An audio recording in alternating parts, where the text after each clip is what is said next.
Nalipay ko na earphone mo tayo, no? Murag na bagay yung mga kong sinina na nasa office. Mura ko kung nasa office, earphone naman. No? Nalipay, gawasan na ako isa nalipay ko.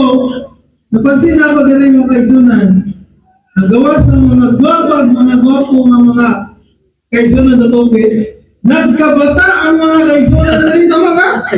Ha? Pinaitan din mo, Brother Tungkol? Ay, kaulaw. Kita-kita. 34. Ikaw, Sister Chloe. 13. No? Dapat tayo senior. Pinaitan niyo ba sa? Happy na 80. Happy na 80. Balance yan nato ba? Ang atong mimpo dire. Pero nakalitot mga igsunan kini daghang mga batanon, no? Kasi nga ako sa Pablo. Ingon si Apostol Pablo ang lawas sa Dios usa apan daghan og mga bahin. Bisan padaghang mga bahin usa lamang ini. Mao man si Ginoong Hesus Kristo. Unsa daw ang iglesia? Usa lang pero daghan mga bahin.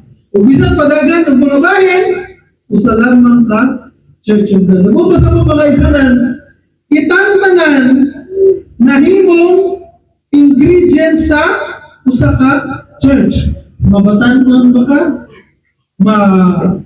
Mahamtong, masinyo,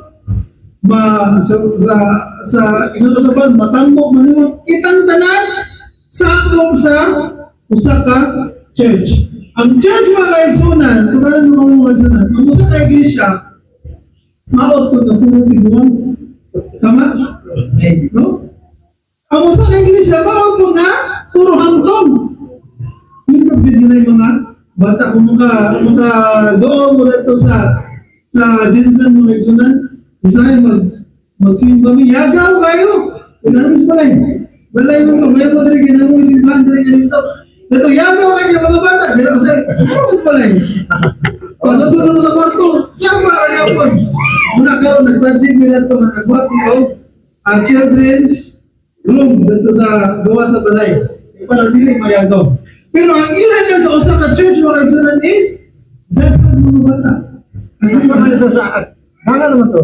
Ha? Naman may bakanting notice sa likod. Mga man to, iwata na na ito kuan children's area.